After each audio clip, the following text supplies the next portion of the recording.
Shalom Bapak Ibu yang kasih Tuhan. Bapak Ibu yang kasih Tuhan, kalau kita mau melihat kehidupan Tuhan Yesus di dalam keberadaan sesudah inkarnasi itu, maka kita melihat di dalam kehidupan Tuhan Yesus ada peristiwa-peristiwa yang menjadi peristiwa sejarah. Ya, jadi itu peristiwa sejarah artinya sungguh-sungguh terjadi. Bukan peristiwa dongeng, bukan peristiwa cerita-cerita orang tua, tapi peristiwa sejarah. Yang pertama adalah bahwa sungguh Yesus lahir. Ya, Yesus lahir sebagai manusia. Nah, itu dibuktikan dalam sejarah, di mana di dalam kerajaan Romawi, Yesus lahir dalam sejarah. Kemudian yang kedua, kita mengerti bahwa kematian Yesus juga adalah kematian yang bersifat sejarah. Kebangkitannya pun sungguh-sungguh nyata. Lalu hari ini kita merayakan hari perayaan kenaikan Tuhan Yesus. Itu pun peristiwa sejarah, bukan juga sebuah halunisasi, sebuah angan-angan dari para murid, tidak. Tetapi sungguh-sungguh peristiwa yang terjadi. Itu dikatakan di dalam firman Tuhan yang tadi dibacakan. Lalu kita tahu juga akan ada peristiwa sejarah yang akan terjadi. Dan ini belum terjadi. Yaitu di mana Yesus akan datang kedua kali. Nah, Bapak Ibu, saya mau bacakan kepada kita firman Tuhan dari Kisah Para Rasul, pasal 1 ayat 10 sampai 11, yang berbunyi begini. Ketika mereka sedang menatap ke langit waktu ia naik itu, tiba-tiba berdirilah dua orang yang berpakaian putih dekat mereka. Dan berkata kepada mereka, "Hai orang-orang Galilea, mengapa kamu berdiri melihat ke langit? Yesus ini yang terangkat ke sorga meninggalkan kamu, akan datang kembali dengan cara yang sama seperti kamu melihat dia naik ke sorga." Nah, di dalam ayat 11 ini, dua peristiwa penting yang ditekankan di sini. Yang pertama, bahwa Yesus itu naik ke sorga, dan dia akan datang kedua kali. Kedatangan Yesus menjadi manusia dilahirkan adalah kedatangan menjadi juru selamat dunia. Dan sebagai juru selamat, dia membuktikan dirinya menjadi penebusan dosa bagi manusia melalui kematian di atas kayu salib untuk membayar dosa manusia di hadapan Allah, tapi juga sekaligus mengalahkan maut, mengalahkan kuasa kegelapan, mengalahkan kuasa iblis ketika dia bangkit dari kematian. Jadi Bapak, Ibu, dan saya, orang-orang yang percaya, melalui peristiwa penyaliban dan kebangkitan Yesus, kita telah dimerdekakan dari dosa, kita telah diberi hidup yang kekal, kita diciptakan baru. Lalu Yesus terangkat. Apa tujuannya? Tuhan Yesus sendiri menjelaskan kepada kita mengapa dia harus naik ke surga, mengapa dia harus kembali ke surga. Mari kita baca Yohanes 14. Yohanes pasal 14. Mari kita baca Yohanes pasal 14. Di dalam ayat 2 dan 3.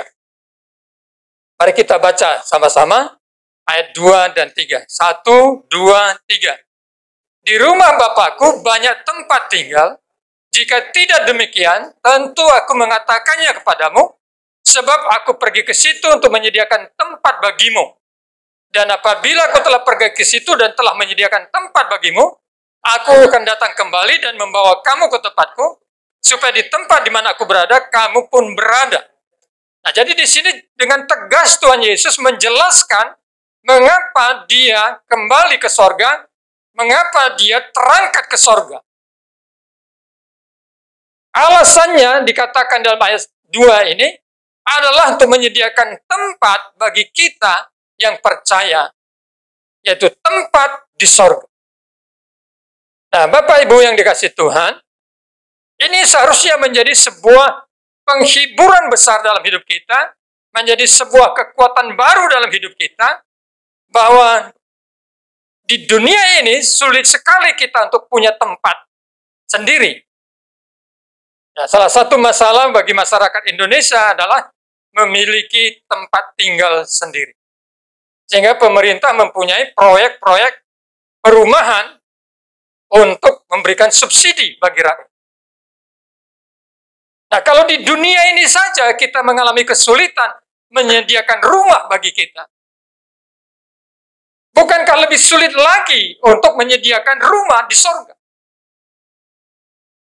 Tapi puji Tuhan, bahwa rumah di sorga itu tidak melalui usaha kita, tidak melalui sebuah kerja keras kita, tetapi kita punya tempat di sorga, karena Kristus pemilik sorga itu menyediakan tempat bagi saudara dan saya. Amin. Ini harus menjadi sebuah penghiburan bagi kita. Nanti malam saya akan memimpin ibadah tutup peti dari satu jemaat yang digembalakan oleh seorang teman. Besok pemakaman. Hidup kita ini kita tidak tahu berapa lama di dunia ini. Jatah kita masing-masing berbeda. Bukan karena sudah umur tua, bukan. Sebab ada juga bayi yang meninggal, ya kan? Ada anak-anak yang meninggal, anak-anak muda yang meninggal. Ada orang yang sehat meninggal, ada orang yang muda, yang sakit meninggal. Jadi kita tidak tahu kapan kita harus meninggalkan dunia ini. Tetapi dalam ketidaktahuan kita kapan kita akan meninggalkan dunia ini, Tuhan Yesus memberitahu saudara dan saya bahwa ketika kita meninggalkan dunia ini, kita mempunyai tempat di sorga. Itu penting sekali untuk menjadi sebuah penghiburan dan kekuatan bagi kita. Tetapi firman Tuhan tadi berkata bahwa malaikat mengatakan bahwa Yesus yang terangkat ke sorga yang kamu lihat itu akan datang kembali. Jadi dalam firman Tuhan itu dikatakan, Yesus tidak hanya terangkat ke sorga, naik ke sorga, tetapi dia akan datang kembali. Berarti itu sesuatu yang sangat penting. Di dalam Titus pasal 2, mari kita buka, Titus pasal 2, disebutkan tentang hari kedatangan Tuhan Yesus itu sebagai hari yang luar biasa. Mari kita baca sama-sama. Titus pasal 2 ayat 13. Titus pasal 2 ayat 13. 1, 2, 3. Dengan menantikan penggenapan harapan kita yang penuh bahagia dan penyataan kemuliaan Allah yang maha besar dan selamat kita Yesus Kristus. Nah, ini adalah sebuah hari penggenapan pengharapan kita yang penuh bahagia. Kedatangan Kristus adalah kedatangan yang menjadi sebuah pengharapan besar dalam hidup kita, menjadi sebuah sukacita yang luar biasa, penuh kebahagiaan, dan juga sekaligus penyataan kemuliaan Allah yang maha besar. Nah, Bapak Ibu, mengapa kedatangan Kristus kedua kali, sesudah dia sekarang ada di sorga, dia akan datang kedua kali, itu menjadi sebuah penggenapan pengharapan kita yang penuh bahagia. Karena di dalam Yohanes 14 tadi dikatakan, aku akan datang kembali untuk menjemput kamu. Jadi Tuhan Yesus datang kedua kali untuk menjemput saudara dan saya, sehingga kata Tuhan Yesus, di mana aku berada, kamu pun berada di situ. Saya bacakan dalam ayat 3 bunyinya begini. Dan apabila aku telah pergi ke situ, dan telah menyediakan tempat bagimu, aku akan datang kembali dan membawa kamu ke tempatku, supaya di tempat di mana aku berada, kamu pun berada. Bapak Ibu, banyak orang ingin ke sorga. Pertanyaannya adalah, apakah orang tahu jalan ke sorga?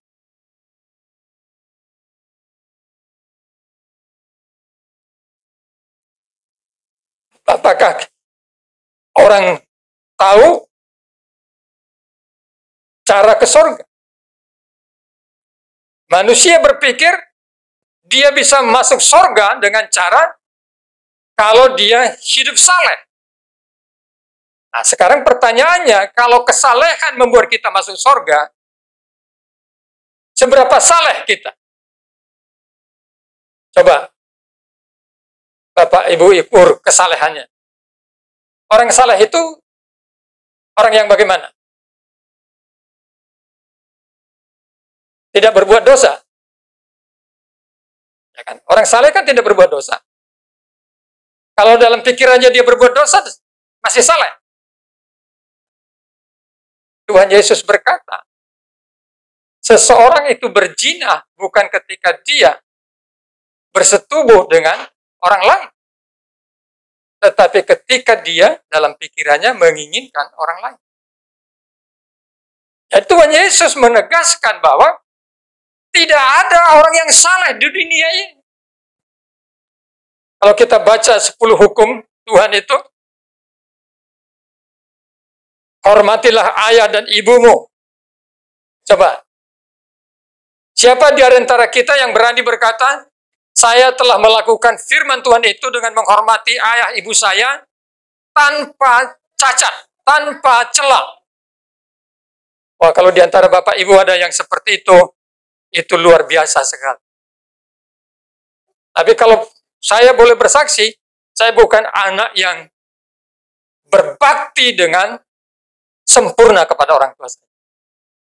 Saya pernah membantah ayah ibu saya. Lalu hukum yang kedua apa? Janganlah kamu menginginkan milik orang lain. Nah, itu yang ke-10. Kita sering juga berpikir ingin memiliki milik orang lain. Jangan berbohong. Nah, jadi kalau kita pakai ukuran hidup kita untuk bisa masuk surga, Alkitab mengatakan tidak mungkin.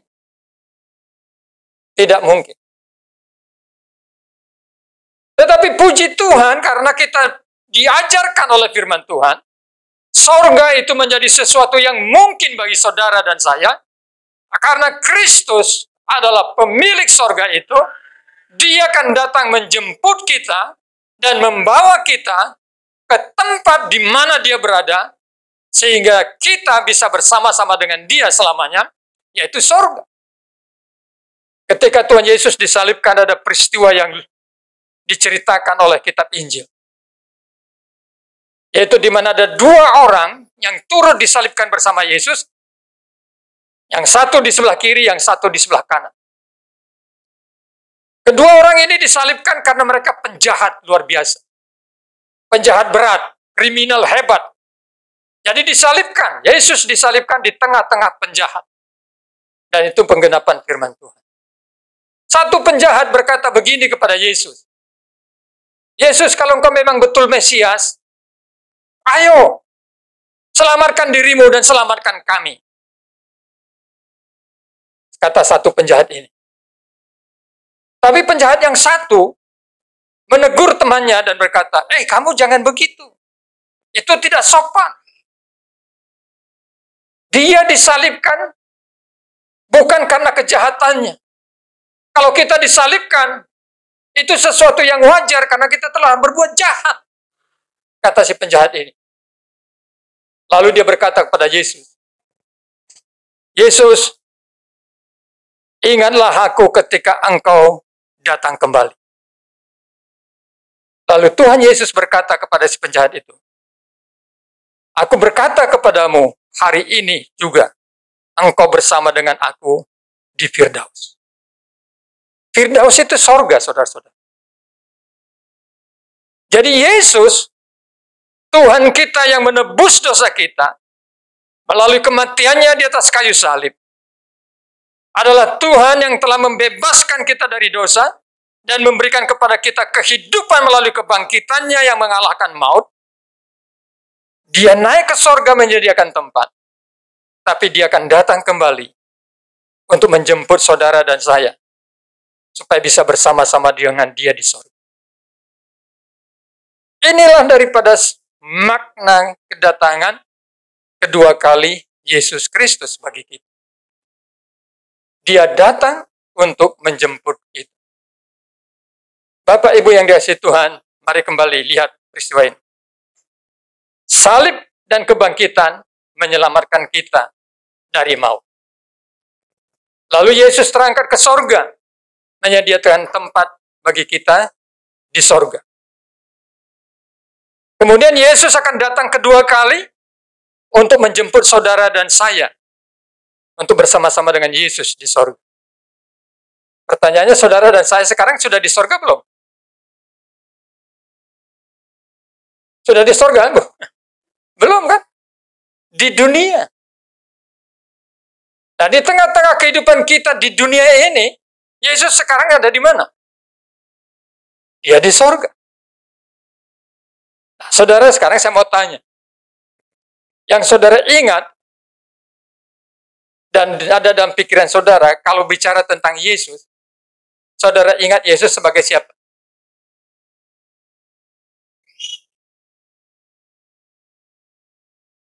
Ingat Yesus sebagai yang tersalib? Atau sebagai apa? Firman Tuhan mengajar kita untuk menyadari ini. Mari kita buka Matius pasal 28. Matius pasal 28. Di tengah-tengah kita menantikan kedatangan Kristus kedua kali, Tuhan mau kita memahami. Tuhan mau kita meyakini. Tuhan mau supaya kita mengenal Dia seperti keberadaannya saat ini. Yaitu Matius pasal 28, kita baca ayat 18. Kita baca ayat 18. Kita baca sama-sama. 1, 2, 3. Yesus mendekati mereka dan berkata, "Kepadaku telah diberikan segala kuasa di sorga dan di bumi." Nah, Bapak Ibu yang dikasihi Tuhan, ini hanya sering dikhotbahkan ketika hari kenaikan Tuhan Yesus.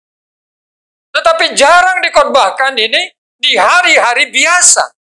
Padahal inilah fakta daripada keberadaan Yesus hari ini. Kalau kita bisa menjadi gereja hari ini, karena Kristus bukan saja telah mati dan bangkit dari kematian, tetapi karena Dia adalah, dikatakan di sini, pemilik kuasa di sorga dan di bumi. Yesus mendekati mereka dan berkata, "Kepadaku telah diberikan segala kuasa di sorga dan di bumi." Artinya Yesus sebagai apa, saudara?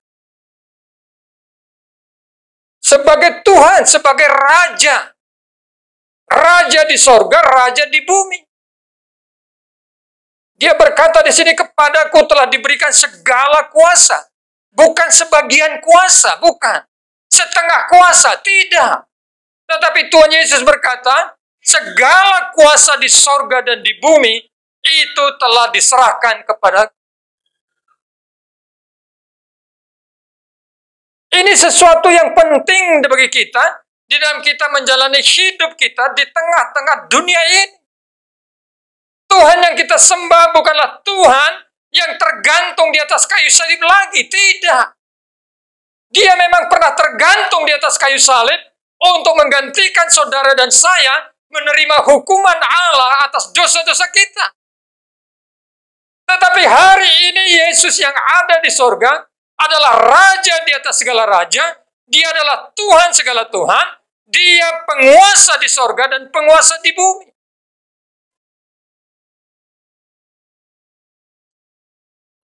Bapak Ibu yang dikasihi Tuhan, mengapa Yesus bisa jadi juru selamat dalam kehidupan kita? Adalah karena Dia Tuhan di atas segala Tuhan, Raja di atas segala raja.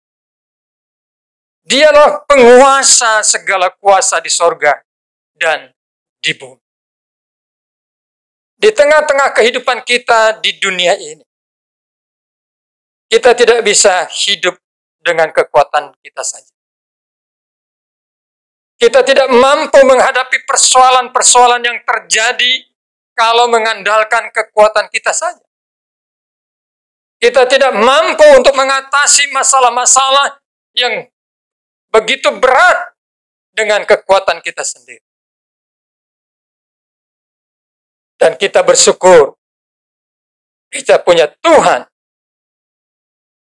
yang memiliki segala kuasa di sorga dan di bumi.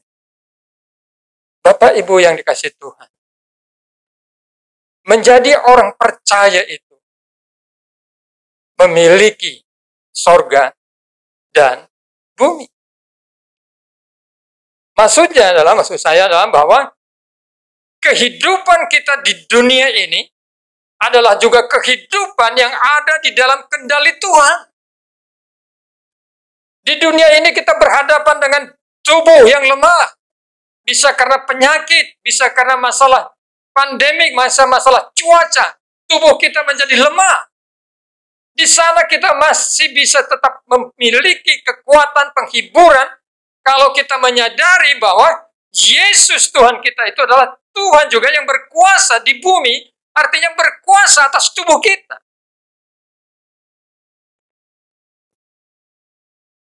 Kadang-kadang kita lebih percaya apa yang dikatakan orang lain daripada firman Tuhan.